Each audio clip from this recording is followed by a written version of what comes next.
세월호 침몰 원인과 사고 직후 구조 과정을 밝힐 핵심 단서인 CCTV 녹화 장치가 조작됐을 가능성이 있다고 특별조사위원회가 밝혔습니다. 조사위는 진실을 밝히기 위해 제보가 절실하다고 호소했습니다. 김학의 동영상 존재를 당시 황교안 법무부 장관에게 알렸다는 박영선 후보자의 반언을 놓고 진실 공방이 거세지고 있습니다. 민주당이 황 대표가 몰랐을 리 없다고 압박하고 나서자 한국당은 허위사실 유포로 고발하겠다고 맞섰습니다. 김의겸 청와대 대변인이 10억 원가량 대출을 받아 26억 원 상당의 재개발 구역 내 상가주택을 매입한 사실이 드러났습니다. 김 대변인은 노모를 모시고 살 집이라고 해명했지만 야당은 전형적인 투기라고 일제히 비판해 거취 문제로까지 번지고 있습니다. 지난해 3기 신도시 후보지로 거론됐던 고양 원흥지구의 개발도면 유출은 한국토지주택공사 LH 직원들의 소행인 것으로 드러났습니다. LH 직원이 모바일 메신저로 부동산 업자에게 도면을 전달한 것으로 조사됐습니다. 리비아 인근 해상에서 구조된 아프리카 난민들이 자신들을 구해준 상선을 납치해 강제로 몰타항까지 가게 한 사건이 벌어졌습니다. 이들은 탈출한 리비아로 되돌아가지 않으려고 이런 일을 저지른 것으로 밝혀졌습니다. 오늘은 포근한 가운데 중서부 지방에서 미세먼지가 오전 한때 나쁨 수준까지 올라가겠습니다. 주말엔 전국에 비나 눈이 오고 쌀쌀한 날씨가 이어지겠습니다. 여러분 안녕하십니까? 3월 29일 금요일 굿모닝 YTN 시작합니다. 침몰한 세월호에서 건져 올렸던 CCTV 녹화 저장 장치가 검찰에 제출되는 과정에서 바꿔치기 됐을 가능성이 제기됐습니다. 사회적 참사 특별조사위원회의 조사 내용입니다. 조사위원회는 이미 수거됐던 CCTV 녹화 장치를 조작한 뒤에 참사 2달여 만에 이를 수거한 것처럼 뒤늦게 연출한 정황이 엿보인다고 발표했습니다. 차유정 기자가 보도합니다. 검찰이 해경으로부터 제출받은 세월호 선내 CCTV 녹화 장치입니다. 침몰 원인과 구조 과정을 밝힌 핵심 단서인데 복원 결과 침몰 3분 전까지의 기록만 남아있어 조작 의혹이 끊임없이 제기돼 왔습니다. 그런데 특별조사위원회의 조사 결과 검찰이 받은 장치와 해군이 수거했던 장치가 전혀 다른 것으로 의심되는 정황들이 발견됐습니다. 먼저 녹화 장치의 손잡이 부분 상태가 다릅니다. 해군이 수거하면서 찍은 영상 속 장치에는 손잡이 고무 패킹이 떨어져 있는데 검찰이 확보한 장치에는 고무 패킹이 되려 붙어 있습니다. 잠금 장치도 수중 영상에선 닫힌 상태인데 검찰이 받은 건 잠금 해제 상태인데다 내부 잠금 걸쇠도 부러져 있습니다. 검찰 제출 과정에서 핵심 증거인 녹화 장치가 바꿔치기 됐을 가능성이 의심되는 대목입니다. 물속에서는 단단히 잠금 장치가 돼 있어서 수거가 된 것이 불과 35분 만에 걸쇠가 부러지고 이 돌출이 될 수밖에 없다는 것은 상식적으로 물리적으로 도저히 납득을 할 수가 없습니다. 장치를 세월호 내 안내데스크에서 꺼내왔다는 해군 관계자 진술도 객관적인 정황들과 부합하지 않은 것으로 조사됐습니다. 커넥터가 달려있다면 여기 달려있어야 되는 것으로 확정을 해서 정밀하게 영상 분석을 해본 결과 여러 가지 정황상 커넥터로는 확정할 수 없는 이 한 개 정도가 지금 발견이 됐습니다. 이 때문에 특별조사위원회는 CCTV 녹화 장치를 수거하는 장면이 연출된 것으로 의심하고 있습니다. 장치를 일찌감치 확보해놓고도 뭔가를 숨기려는 의도로 발표를 미룬 게 아니냐는 겁니다. 특별조사위는 관련자들이 현역으로 근무하고 있어 증거 인멸의 우려가 큰 만큼 긴급하게 중간 발표를 했다고 설명했습니다. 그러면서 다양한 조작 가능성을 추가 검토한 뒤 최종 조사 결과를 발표하겠다고 밝혔습니다. YTN 차유정입니다. 세월호 유가족들은 이 같은 특조위의 중간 조사 결과 발표를 듣고 경악을 금치 못했습니다. 전면 재수사를 촉구하면서 국민들의 도움도 호소했습니다. 직접 들어보겠습니다. 정부는 세월호 참사 특별수사단 설치와 함께 국정원, 기무사, 해군, 해수부, 해경 등 관련 기관 부처와 관련자들이 스스로 그리고 적극적으로 조사와 수사에 응할 수 있도록 강력한 조치를 취하기 요구합니다. 세월호 참사 전면 재수사를 위한 세월호 참사 특별수사단 설치 요구 국민청원에 모두 참여해 주시기 바랍니다. 오직 뜨거운 여론만이 세월호 참사 진상규명을 할 수 있습니다. 당시 검찰에 제출된 CCTV 녹화 장치는 해군과 해경을 거쳤습니다. 만약 조작됐다는 주장이 사실이라면 누가 왜 이런 시도를 했는지 반드시 밝혀야겠죠. 특조위는 제보가 절실하다고 호소했습니다. 이종구 기자가 보도합니다. 검찰이 복원한 세월호 CCTV 영상엔 참사 발생 3분 전인 오전 8시 46분 상황까지만 담겨 있습니다.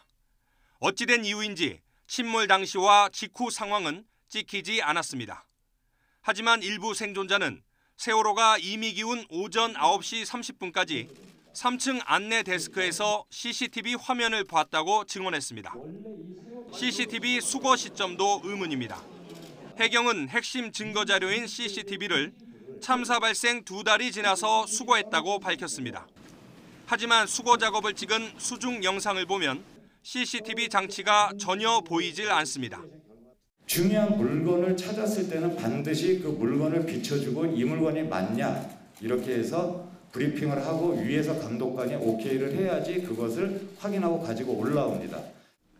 왜 이런 일이 벌어졌을까? 특별조사위는 누군가 참사 당시 상황을 국민보다 먼저 알고 싶어 했을 것으로 추론했습니다. 그래서 비밀리에 영상을 확인한 뒤 대국민 발표용으로 녹화장치 수거 상황을 연출하라고 지시했다는 겁니다. 당시 수거 작업은 이례적으로 늦은 밤에 진행됐는데 특별조사위는 이것도 언론의 관심을 따돌리려는 의도로 보고 있습니다. 특별조사위는 해경에서 수거 작업을 찍은 수중 영상 원본을 제출하지 않아 조사에 어려움을 겪었다고 밝혔습니다. 그러면서 관련 제보가 절실하다며 전화번호와 이메일 주소를 공개했습니다. YTN 이종구입니다. 세월호 CCTV 증거 자료가 조작됐다는 정황이 포착됐다는 발표에 대해 해군이 해명에 나섰습니다.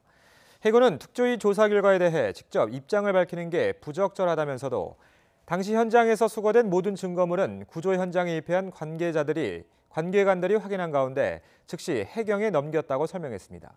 이어 특조위가 지적한 CCTV 녹화 장치도 같은 절차대로 즉시 해경에 인계했다고 덧붙였습니다. 김학의 동영상의 존재를 당시 황교안 법무부 장관이 알고 있었느냐를 두고 진실 공방이 벌어지고 있습니다. 국회 법사위원장이었던 박영선 장관 후보자는 구체적인 일정을 공개하면서 당시 동영상의 존재를 들은 황 장관이 귀까지 빨개지며 당황했다고 했습니다.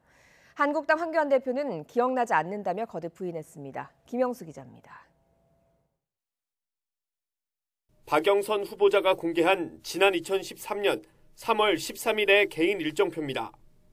오후 4시 40분에 법무부 장관과의 면담 일정이 잡혀 있습니다. 박 후보자는 당시 신임 법무부 장관으로 임명된 황교안 장관이 인사차 법사위원장실로 찾아왔다며 자신이 김학의 전 차관의 동영상 존재를 알리자 황 대표가 얼굴부터 귀까지 빨개졌던 모습이 생생하다고 주장했습니다. 국민들이 상처를 너무 많이 받을 것 같더라고요. 그래서 제가 법무부 장관님께 정말로 정중히 말씀드렸습니다. 박 후보자는 이어 황 대표가 법무부 장관 시절 출석한 국회 영상을 공개하며 공세를 이어갔습니다. 아마 장관님은 김학의 차관과 관련된 여러 가지 사실을 다 알고 계실 겁니다. 저희가 그 알고 있다는 사실을 알고 있기 때문에 지금까지 질문 드리지 않은 것입니다. 더불어민주당은 황 대표가 김학의 사건을 몰랐을 리 없다며 몰아붙였습니다. 황교안 대표는 몰랐다고 오리발만 내밀고 있습니다. 황교안 대표는 더 이상 손바닥으로 하늘을 가리려고 하지 말기 바랍니다. 당시 법무부 장관이었던 황교안 대표가 김학의 사건을 몰랐다는 것은 이해가 안 되는 일입니다. 하지만 황 대표는 당시 법사위원장이던 박 후보자와 여러 차례 만난 사실은 있지만 김학의 사건 얘기는 기억나지 않는다고 재차 반박했습니다. 여러 번 자주 만났어요. 그래서 언제 어떤 얘기를 했는지는 내가 다 기억할 수 없죠. 그렇지만 내가 CD를 보고 그것에 관련된 얘기 이래 한 일 없습니다. 한국당은 박 후보자를 허위사실 유포로 고발하기로 했습니다. 일단 박영선 후보자는 고발 대상에 포함된다고 말씀드릴 수 있습니다. 인사청문회 자료 제출 안 한 것도 있지만 김학의 CD와 관련된 그런 내용도 포함될 것 같습니다. 동영상 존재를 알렸다는 박영선 후보자와 기억이 없다는 황교안 대표가 팽팽하게 맞서면서 논란은 진실 공방으로 번지고 있습니다. YTN 김영수입니다. 박영선 후보자에게 김학의 동영상을 건넨 민주평화당 박지원 의원은 김 전 차관 임명 전인 지난 2013년 3월 초 경찰로부터 해당 동영상을 입수했다고 밝혔습니다. 사실상 본격적인 수사가 시작되기 전에 정치권에 동영상이 넘어갔다는 건데 누가 어떤 이유로 줬는지도 재수사의 주요 단서가 될 것으로 보입니다. 조은지 기자입니다. 민주평화당 박지원 의원은 기자회견을 자청해 2013년 3월 초 김학의 동영상을 입수했다고 밝혔습니다. 당시 경찰로부터 받은 건 CD 동영상과 녹음 테이프, 사진이었습니다. 제가 3월 초에 경찰 고위 간부로부터 김학의 전 차관에 대한 난사팡, 눈으로 볼 수 없는, 말도 할 수 없는 CD 동영상과 녹음 테이프 그리고 사진을 입수를 해서 제가 보았습니다. 박 의원은 그러면서 박영선 장관 후보자가 황교안 자유한국당 대표에게 동영상 존재 사실을 알린 날짜가 2013년 3월 13일이라는 점을 재차 확인했습니다. 증명을 위해 낡은 수첩도 공개했습니다. 박영선 의원하고 저는 전화를 많이 하잖아요. 낄낄낄거리면서 오늘 얘기했더니 황교안 장관이 얼굴이 빨개지더라. 3월 13일은 황교안 대표가 법무부 장관에 임명된 지 이틀 뒤이자 김학의 전 차관이 내정 발표된 날입니다.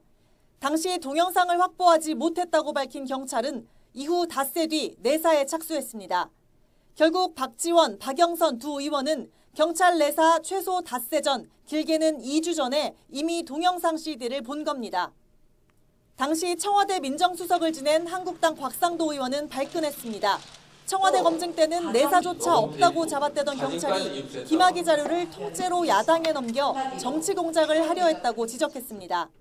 청와대는 동영상 입수를 안 했다고 거짓말하고 야당 의원한테는 동영상을 이게 지금 건넨 그런 상태로 지금 보입니다. 그래서 정확한 시점을 밝혀주시기 바랍니다. 일각에서는 청와대와 검찰의 수사 묵살에 경찰이 궁여지책으로 정치권에 은밀히 제보했다는 시선도 있습니다. 경찰 관계자는 당시 해당 동영상의 원본을 구하지 못한 상태에서 일종의 보험용으로 야당에 건넨 것으로 안다고 말했습니다. 실제 박지원 의원이 입수한 동영상은 원본을 찍은 복사본인 것으로 전해졌습니다. 박지원 의원은 동영상 입수 날짜에 차이가 나는 건 본인이 상관할 일이 아니라고 했습니다. 하지만 경찰이 언제 영상을 입수했고 누가 왜 정치권에 넘겼는지는 어쩌면 김학의 사건을 풀 수 있는 첫 단추가 될지도 모릅니다. YTN 조은지입니다. 김 전 차관 수사팀에 있다가 좌천성 인사발령을 받은 것으로 알려진 이세민 전 경찰청 수사기획관이 대검 진상조사단의 조사를 받았습니다. 이 전 기획관은 당시 수사팀이 청와대 요구로 보고서를 작성해서 전달했다는 YTN 보도와 관련해서도 구체적으로 진술한 것으로 알려졌습니다. 조성호 기자의 보도입니다. 대검찰청 과거사 진상조사단이 이세민 전 경찰청 수사기획관을 불러 조사했습니다. 지난 2013년 3월 김학의 전 법무부 차관의 성범죄 의혹 수사 당시 청와대의 외압 여부를 확인하기 위해서입니다. 앞서 검찰 과거사위원회는 당시 청와대 민정수석실이 내사를 벌이던 경찰을 질책하고 부당한 인사로 수사를 방해한 의혹이 있다고 밝혔습니다. 그러면서 민정수석이던 자유한국당 곽상도 의원과 이중희 전 민정비서관에 대한 수사를 검찰에 권고했습니다. 경찰은 2013년 3월 초 김 전 차관 관련 첩보를 확인했고 같은 달 중순부터 내사에 착수했습니다. 하지만 이후 김기용 당시 경찰청장이 사의를 밝히고 이성한 청장 취임 뒤 첫 인사에서 경찰청 수사지휘 라인이 이례적으로 대폭 불갈이 됐습니다.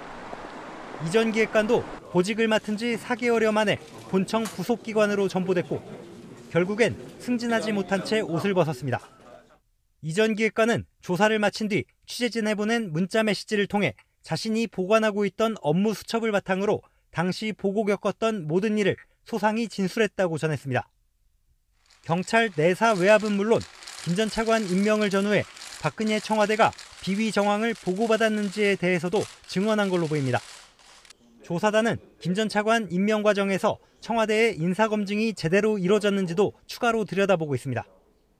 조사단으로부터 수사 권고 내용을 받아 검토하는 검찰도 조만간 특별수사단 구성을 마치고 수사를 공식화할 걸로 보입니다. YTN 조성호입니다. 김현종 청와대 국가안보실 2차장이 이번 주말 미국을 방문할 것으로 알려졌습니다. 한미 외교장관 회담이 열린 직후가 되는데 북미 협상의 동력을 살리기 위한 한미 양국과 주변국의 조율이 긴박하게 이뤄지고 있습니다. 워싱턴에서 김희준 특파원이 보도합니다. 최근 극비리 러시아를 방문한 것으로 알려진 김현종 청와대 국가안보실 2차장. 이번 주말엔 워싱턴을 찾을 것으로 전해졌습니다. 임명 한 달여 만에 첫 방미입니다. 김 차장은 존 볼턴 백악관 국가안보부 장관의 측근인 찰스 쿠퍼만 부보좌관을 비롯해 백악관과 의회 인사들을 두루 접촉할 것으로 전해졌습니다. 2차 북미 정상회담 이후 비핵화 협상 교착 국면을 돌파할 방안을 집중 조율할 것으로 예상됩니다. 이 앞서 미국을 방문한 강경화 외교부 장관도 마이크 폼페이오 국무장관과 만납니다. 하노이 정상회담 이후 첫 회동으로 대북 대응 전략과 북미 협상 재개 방안을 긴밀히 논의합니다. 각기 러시아와 중국을 다녀온 이도원 본부장과 스티븐 비건 대북 특별대표도 머리를 맞댑니다. 이들 국가들 방문 결과를 서로 비교를 해보고 공유를 하고 그 두 국가들하고 어떻게 건설적으로 같이 이 대화 국면을 이어갈 수 있는지. 한미는 이번 외교안보 라인의 연쇄회동에서 대북 제재와 남북 경협에 대한 입장도 조율하는 한편 빈틈없는 대북 공조를 확인할 것으로 보입니다. 워싱턴에서 YTN 김희준입니다.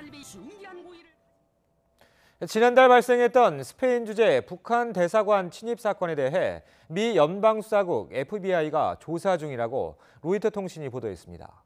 이런 가운데 이번 사건을 주도한 에이드리언 홍창이라는 인물을 놓고 관심도 커지고 있습니다. 김원배 기자가 보도합니다.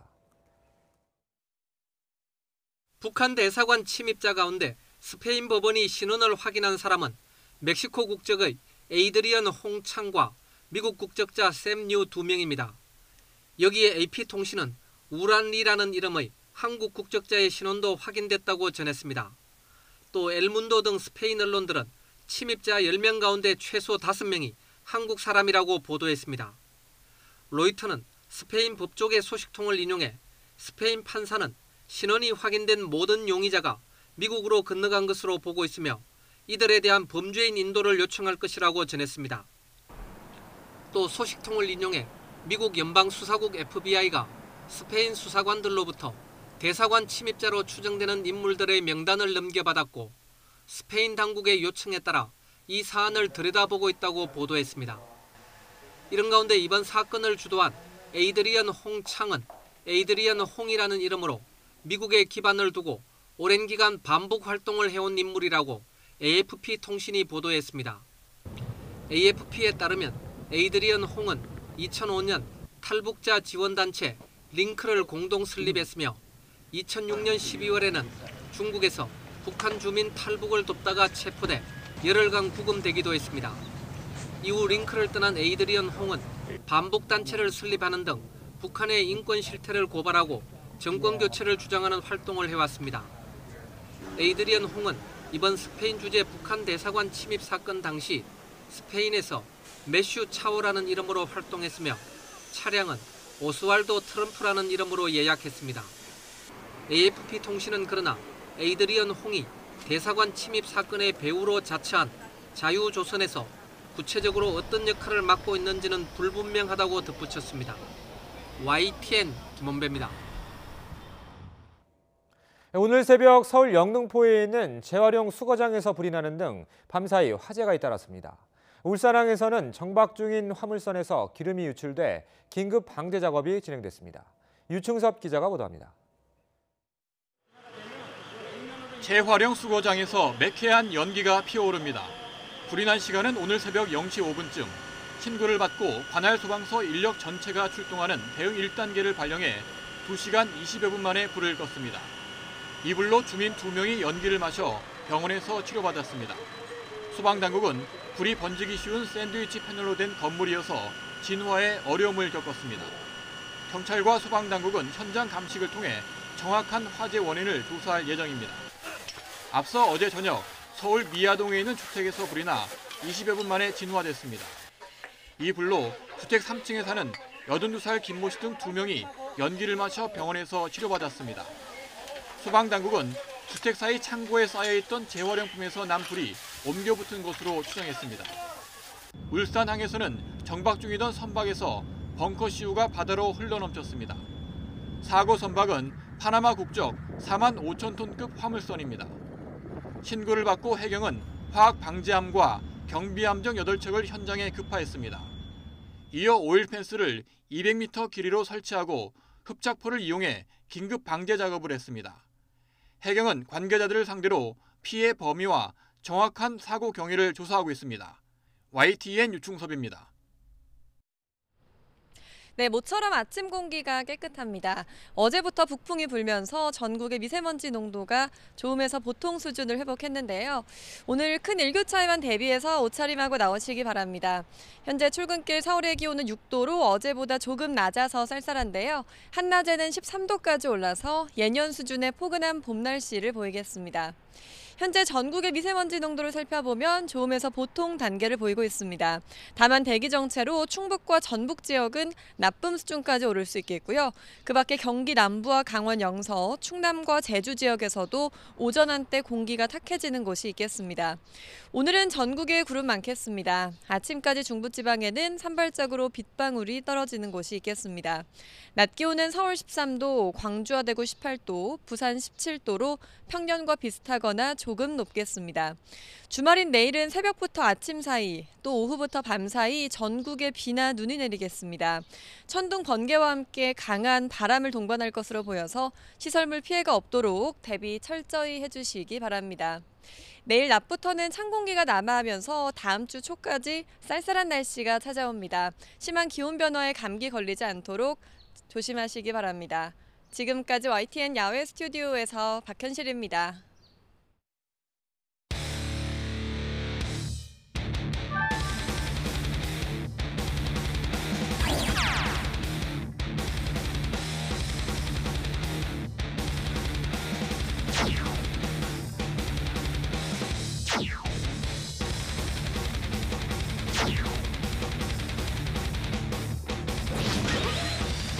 내 집 마련을 꿈으로 열심히 살아가는 서민들의 대출까지 틀어막으면서 투기꾼 취급을 했다라는 그 사실입니다. 그런데 그런 정권이 정작 뒤에서는 국토투기부 장관 후보자에 걸맞는 그 투기 대변인이 나타났습니다. 어떻게 이렇게 많은 대출을 했냐부터 시작해서 이러한 절묘한 재테크를 보면서 국민들은 절망할 수밖에 없습니다.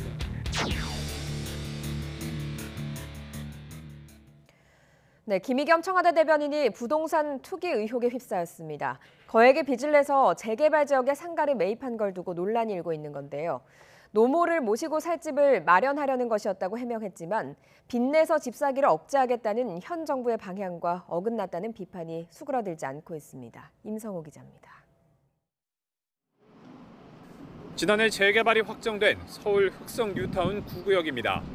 이르면 5월 관리 처분 인가가 나면 철거 이주 작업이 진행된 뒤 오는 2023년쯤 아파트 1,500여 세대가 들어설 예정입니다.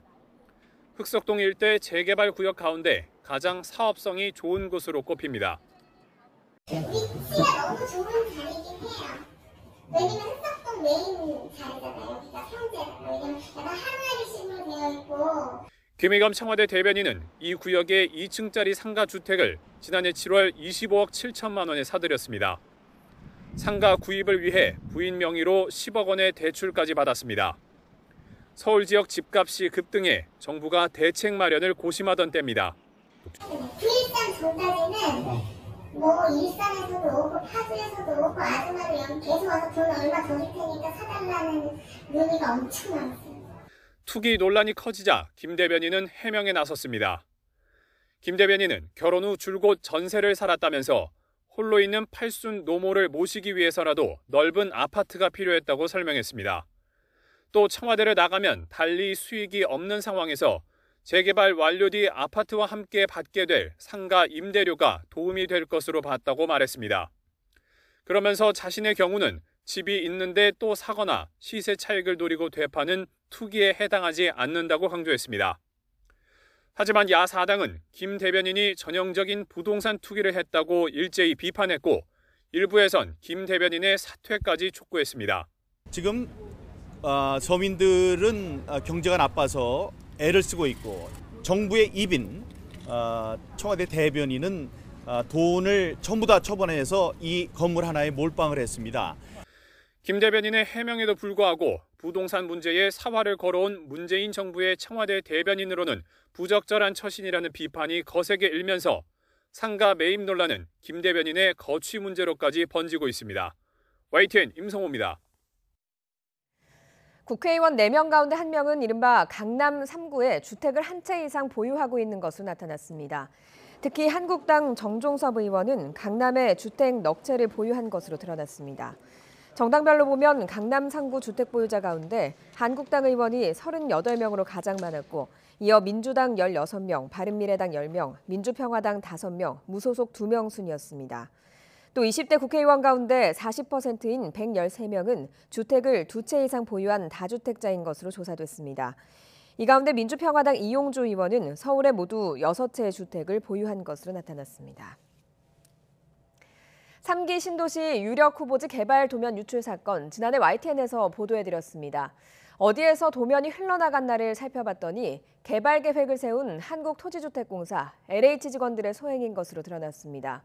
LH는 허술한 내부 관리 책임을 피하기가 어려워 보입니다. 김대근 기자입니다. 서울과의 근접성 등을 이유로 유력한 3기 신도시 후보지로 거론됐던 고양 원흥지구 일대. 지난해 초부터 이 지역에서 구체적인 개발 계획이 담긴 도면이 부동산 업자들을 중심으로 퍼지기 시작했습니다. 토지 거래량은 급증하고 땅값은 치솟았습니다. 그런데 배후엔 LH의 직원들이 있었습니다. 지역 개발 시 군부대 이전 등의 업무를 담당하는 계약직 군 자문위원 이모 씨와 고양시 인근의 개발 후보지 업무를 담당한 차장급 직원 A씨가 연관된 겁니다. A씨가 내부 이메일을 통해 이씨에게 도면을 전달했고 이씨는 지난해 3월 아는 부동산 업자에게 모바일 메신저로 이 도면을 유출했습니다. 이렇게 개발 계획을 입수한 부동산 업자는 다른 부동산 업자 2명과 이를 공유한 것으로 조사됐습니다. 경찰은 이들을 비밀 누설과 업무방해 혐의로 불구속 입건했습니다. LH는 이씨와 계약을 해지하고 A씨는 개발 후보지 업무와 관련 없는 보소로 인사발령 조치했습니다. 정보 공개 그 지침을 이제 없으면 위배하신 거잖아요. 그 사실을 바로 인지하고 바로 저희가 개퇴지를 했거든요. 정보 이제 공개 의무를 이제 준수해야 되는데 어떻게 그걸 못 지킨 거잖아요. 결국 내부에서 개발 도면이 유출된 것으로 드러나면서 LH는 관리 부실에 대한 비판을 피할 수 없어 보입니다. 도면 유출로 고양 원흥지구 일대가 3기 신도시 후보지에서 제외되는 등 LH의 부실 관리가 정부 정책에 악영향을 미쳤기 때문입니다. 지난해 과천 등 신규 택지지구 개발 계획 유출로 곤욕을 치른 LH. 이번엔 도면 유출 사건에 내부 직원들이 연루된 사실까지 드러나면서 또다시 도마에 오를 것으로 보입니다. YTN 김대근입니다. 박삼구 금호아시아나그룹 회장이 그룹 경영 일선에서 전격 물러나기로 했습니다. 금호아시아나그룹은 보도자료를 통해서 박 회장이 최근 아시아나항공 감사보고서 사태에 대해 그룹 수장으로서 책임을 지고 그룹 회장직과 아시아나항공, 금호산업 등 2개 계열사의 대표이사직과 등기이사직을 내려놓는다고 밝혔습니다. 금호아시아나그룹은 대주주는 어떤 희생을 감수하더라도 아시아나항공의 조기 경영 정상화를 위해 모든 노력을 다할 계획이라며 당분간 이원태 부회장을 중심으로 그룹 비상경영위원회 체제를 운영해서 그룹의 경영 공백이 없도록 할 예정이라고 강조했습니다. 박삼구 금호아시아나그룹 회장의 퇴진은 조양호 한진그룹 회장이 주주의 심판을 받은 지 하루 만에 이뤄졌습니다. 박삼구 회장의 경우 그동안 축적된 오판이 치명타가 됐다는 분석이 나옵니다. 오너 리스크가 기업에 미치는 영향은 절대적입니다. 조태현 기자가 보도합니다. 감사 의견 한정으로 주식 거래가 중지됐다가 닷새 만에 적정 의견을 받아낸 아시아나항공. 금호 아시아나그룹의 위기는 창립 60주년을 맞은 지난 2006년부터 시작됐습니다. 대우건설 인수로 6조 원이 훨씬 넘는 돈을 쏟아부은 데 이어 2008년에는 대한통운까지 사들인 겁니다. 하지만 곧바로 찾아온 글로벌 금융위기에 직격탄을 맞았고 형제사의 불화로 금호 석유화학마저 떨어져 나갔습니다. 이 기간 주력 계열사인 아시아나항공의 실적은 추락을 거듭했습니다. 지난해에는 영업이익이 280억 원 수준으로 쪼그라들었고 부채 비율은 무려 650%까지 뛰었습니다. 거듭된 오판이 미친 악영향으로 결국 경영에서 물러날 수밖에 없게 된 셈입니다. 주주의 심판으로 대한항공 회장직을 박탈당한 조양호 한진그룹 회장을 둘러싼 논란도 여전합니다. 퇴직금이 800억 원에 달할 것이라는 전망에 더해 조 회장이 경영에 미치는 영향에는 변화가 없을 것이라는 분석까지 나오자 한진그룹 관련 종목은 하루 만에 약세로 돌아섰습니다. 경영진이 주주의 이해관계에 부합되도록 행동해 나가는지가 중요하다고 볼 수 있고요. 주주들이 그 관계를 파악하고 만약 그렇지 못하다면 경영진에 대해서 견제할 수 있도록 해나가는 것은 필요하다고 생각됩니다. 경영자의 의무 가운데 하나는 주주의 가치를 높여야 한다는 점입니다. 오너 경영이라는 특수성 아래 기본을 잊은 것은 아닌지 항공사뿐 아니라 다른 기업도 냉철히 상황을 되돌아봐야 한다는 목소리가 커지고 있습니다. YTN 조태현입니다. 리비아 인근 해역에서 구조된 아프리카 난민들이 자신들을 구해준 상선에 납치해서 강제로 몰타항까지 가도록 한 사건이 벌어졌습니다. 구호단체들은 리비아 탈출 난민들이 리비아로 되돌아가지 않으려는 방어적인 선택이었다며 선처를 호소했습니다. 박상남 기자가 보도합니다. 몰타항에 정박한 터키 선적의 유조선 에리블루 1호입니다. 이 배는 지난 26일 밤 리비아 인근 바다에서 아프리카 난민 108명을 구조했습니다. 젖먹이를 포함해 어린이 12명도 포함돼 있었습니다. 하지만 다음 날 뜻밖의 일이 벌어졌습니다. 배가 리비아 트리폴리로 가는 걸 알게 된 난민들이 선원들을 협박해 뱃머리를 유럽 쪽으로 돌리도록 한 것입니다. 이들은 박해를 피해 탈출한 리비아로 되돌아가지 않으려고 이 같은 일을 저지른 것으로 밝혀졌습니다. 결국 이 유조선은 무장한 몰타 군인들이 탑승해 난민들을 감시하는 가운데 28일 오전 몰타 수도 발레타항에 입항했습니다. 도착 직후 난민 가운데 5명은 선상 반란을 주도한 혐의로 체포됐습니다. 구호단체들은 난민들이 스스로를 지키려고 어쩔 수 없이 선택한 방어적 행동이었다며 선처를 호소했습니다. 그러나 난민 수용을 반대해온 이탈리아의 마테오 살비니 부총리는 난민들의 해적 행위라고 규정하고 이탈리아 입항 불허 입장을 분명히 했습니다. 인권 단체들은 지중해에서 구조된 난민이 리비아로 돌아갈 경우 고문과 학대 등 반인권 범죄에 희생될 수밖에 없다며 유럽 국가들의 난민 수용을 촉구하고 있습니다. YTN 박상남입니다.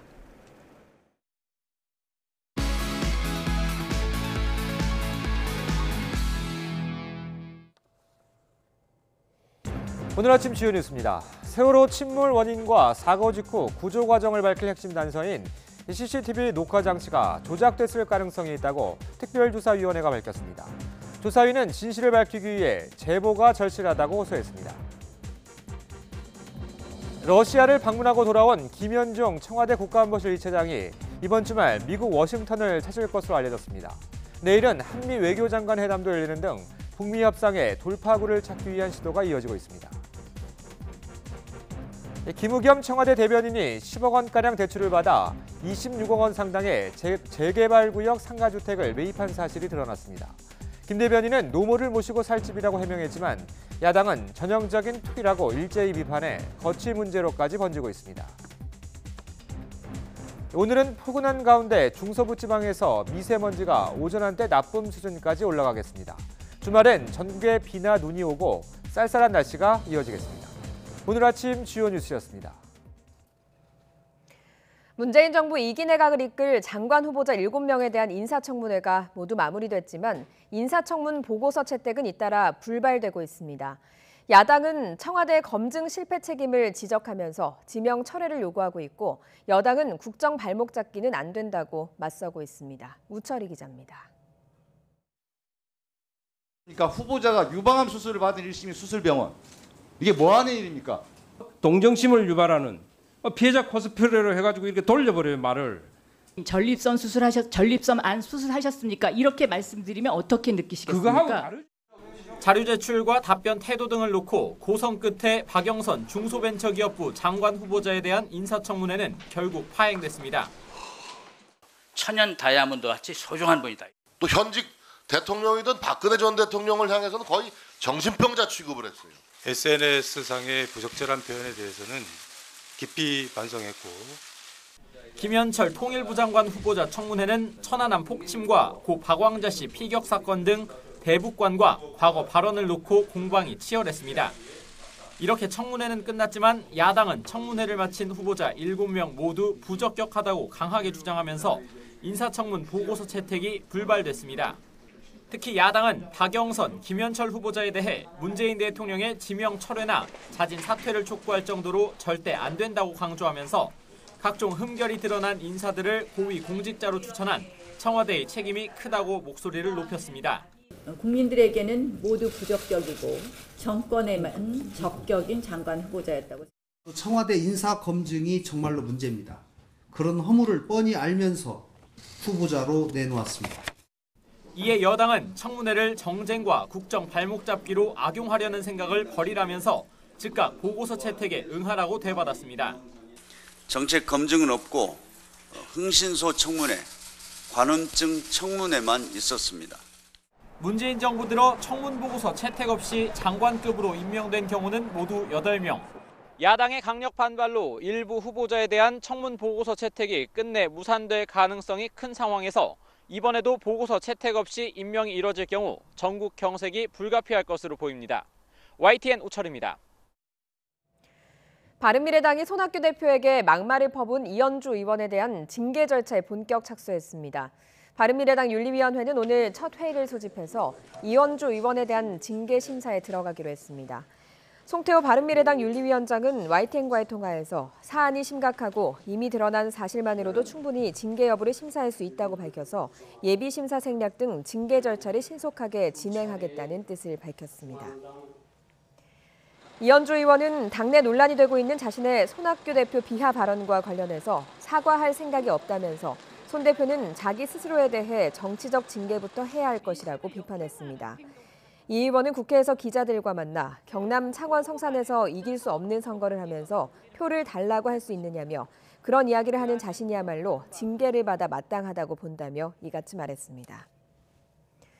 손학규 대표는 이현주 의원의 막말에 아무런 가치를 느끼지 못한다고 말했습니다. 손 대표는 창원시청에서 열린 기자회견에서 혹시라도 이현주 의원에 대응하는 성격의 자리로 알았다면 죄송하다면서 관심도 없고 가치도 없다고 말했습니다. 네, 앞서 관련 내용 전해드렸지만 이 박영선 중소벤처기업부 장관 후보자가 지난 2013년 3월 김학의 전 법무부 차관 임명 전에 황교안 당시 법무부 장관에게 성범죄 동영상이 있다는 사실을 알렸다고 폭로했는데요. 이 박 후보자는 그로부터 석 달 뒤 국회 상임위에서도 이 당시 상황을 암시하는 발언을 한 것으로 확인됐습니다. 들어보시죠. 법사위원장으로서 법무부 장관에 대한 존중의 마음을 갖고 있어야 된다고 생각했기 때문에 그동안의 김학의 차관과 관련된 여러 가지 정황 증거와 관련된 이야기들이 있었음에도 불구하고 이 부분에 관해서 이야기하지 않았습니다. 그런데 김용판 수사 보니까요. 언젠가는 이 부분도 말씀드려야 되겠구나 하는 생각이 듭니다.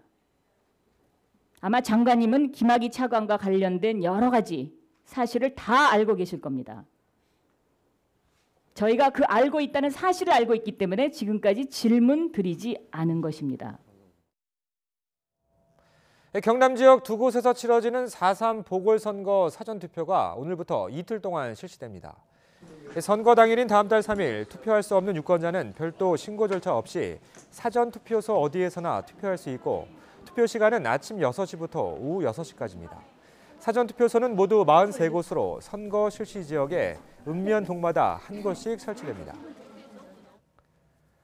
국회 정보위원회가 오늘 국가정보원으로부터 업무보고를 받습니다. 국회 정보위원회는 오늘 오전 전체회의를 열어 국가정보활동 법안 등 주요 법안을 논의하고 국정원 업무보고를 들을 예정이라고 밝혔습니다. 여야 의원들은 서훈 국정원장을 상대로 국정원 등 정보기관이 세월호 CCTV 녹화 영상을 조작했다는 의혹과 하노이 북미 정상회담 이후 북한 동향 등에 대한 질의를 집중할 것으로 보입니다. 올해부터 출생아가 사망자보다 적은 인구의 자연 감소가 진행돼서 오는 2067년에는 우리나라의 총 인구수가 4천만 명 아래로 떨어질 것으로 예측됐습니다. 통계청이 발표한 장래 인구 특별추계 자료를 보면 지난해 5,136만 명이던 총 인구수는 2028년 5,194만 명을 정점으로 감소해서 2067년에는 3,929만 명이 될 것으로 전망됐습니다. 올해 출산가는 30만 9천 명에 그친 반면 사망자는 31만 4천 명으로 처음으로 출생아 수가 사망자보다 적을 것으로 추산됐습니다. 이렇게 인구 감소의 속도가 빨라지면서 지금 초등학생들이 성인이 되는 2036년쯤부터는 2명이 노인 1명을 책임져야 할 것으로 예측됐습니다. 눈앞에 다가온 초저출산, 초고령화 시대에 눈덩이처럼 커질 사회적 부담을 해결할 대책이 시급하다는 지적이 나오고 있습니다. 김평정 기자입니다.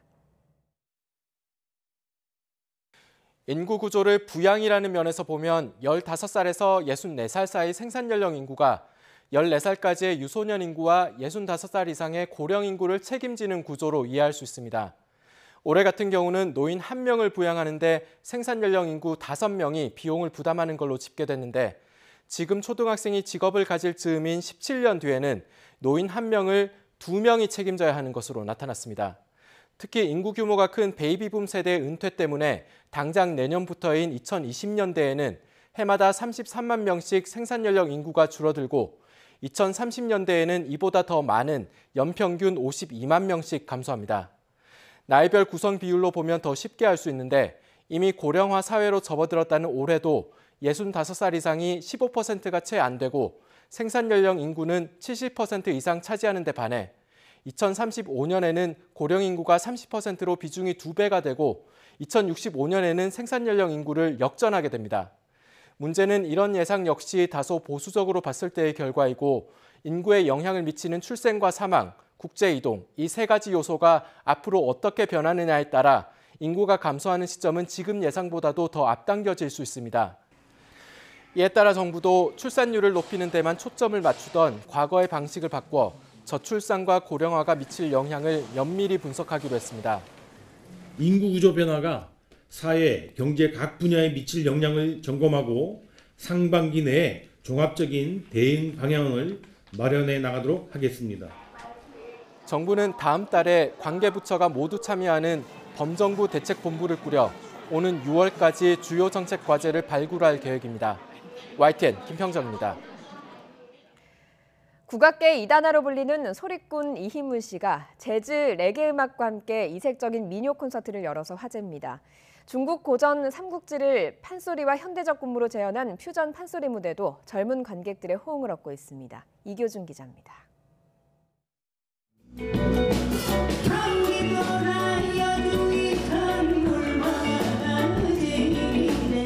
꼬불꼬불한 파마머리에 온몸에 찰싹 달라붙은 파격적인 의상.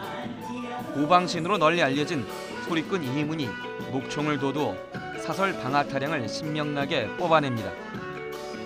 이희문과 민요뛴 놈놈의 열창이 레게 드림팀 노선택과 소울소스의 중독성 있는 리듬을 타며 객석을 일탈의 체험으로 이끕니다. 경기 민요의 흥겨운 가락에 끈적끈적한 레게 리듬이 절묘하게 휘감기며 한국의 흥과 자메이카 혼이 한 몸을 이루는 퓨전 실험을 선보입니다.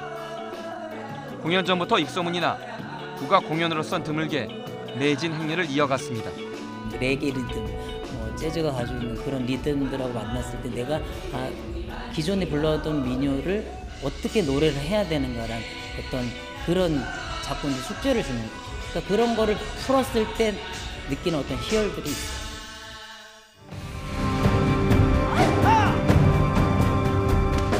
유비 관우 장비가 도탄에 빠진 백성을 구하고자 도원 결의를 맺는 장면입니다. 정동극장의 대표적인 기획공연 적벽. 판소리 합창과 현대무용의 군무가 한데 어우러진 역동적인 무대가 시선을 사로잡습니다. 전장의 선택 또한 위중하니. 원작과 달리 전통적으로 남성이 맡았던 책사를 여성 소리꾼이 모두 맡은 점도 눈길을 끕니다. 책사를 여성이 맡음으로써 그 성별을 더 보여지기보다는 한 사람으로서 그리고 소리꾼으로서 예술가로서 관객들과 소통하고 싶습니다. 민요와 레게 그리고 판소리와 현대무용이 어우러진 젊은 국악 무대가 관객들을 불러 모으고 있습니다. YTN 이교준입니다.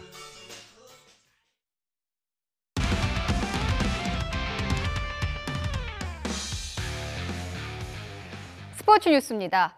프로야구 우승 후보 SK가 이틀 연속 LG의 끝내기 승리를 거뒀습니다.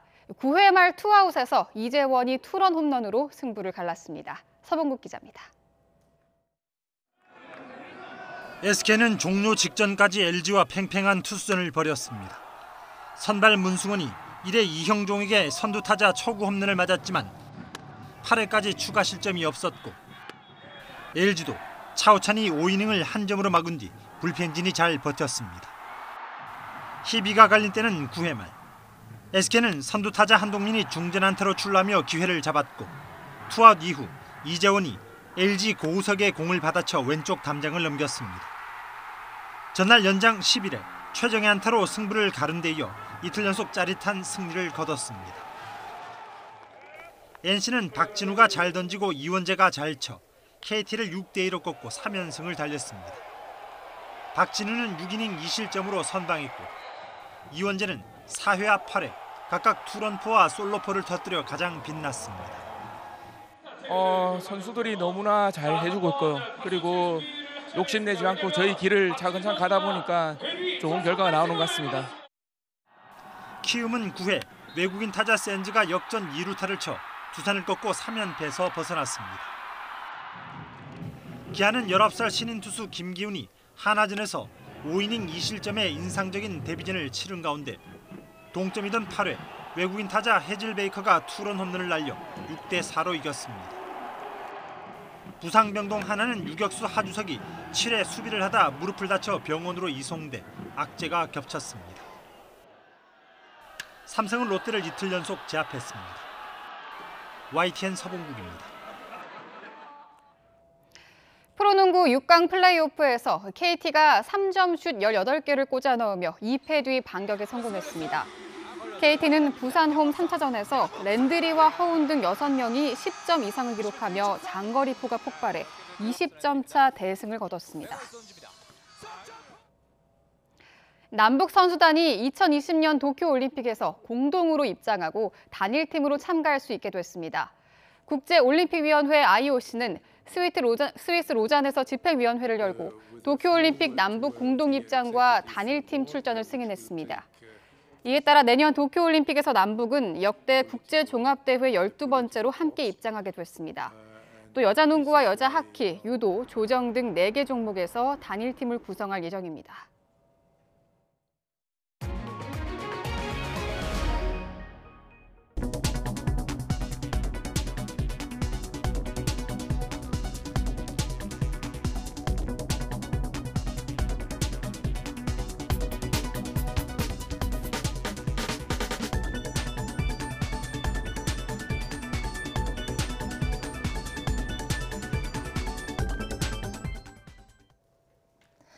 오늘 아침은 공기가 비교적 깨끗합니다. 이제는 좀 숨통이 트이는 듯하죠. 밤사이 대기 확산이 원활해져서요. 지금 미세먼지 농도 대부분 지역이 보통 단계를 회복했습니다. 제주 지역만 나쁨 수준을 보이고 있습니다. 오늘은 어제보다 미세먼지 상황이 양호하겠습니다. 스모그의 유입은 없겠는데요. 다만 오전과 밤 한때 대기 정체로 국내 미세먼지가 조금씩 쌓이는 곳이 있겠습니다. 충북과 전북 지역의 미세먼지 농도 점차 나쁨 수준까지 오르겠고요. 강원 영서와 그 밖의 서쪽 일부 지역도 한때 나쁨 수준을 오르내릴 것으로 예상됩니다.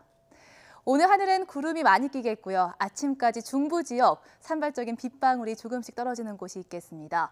영남 지역엔 현재 건조주의보가 내려져 있는데요. 이들 지역은 메마른 날씨가 지속될 것으로 보입니다. 지역별 현재 기온입니다. 어제 아침과 비슷합니다. 서울 기온이 5.6도, 대구 6.8도, 창원 9.1도, 강릉 4.4도로 꽤 쌀쌀한 편인데요.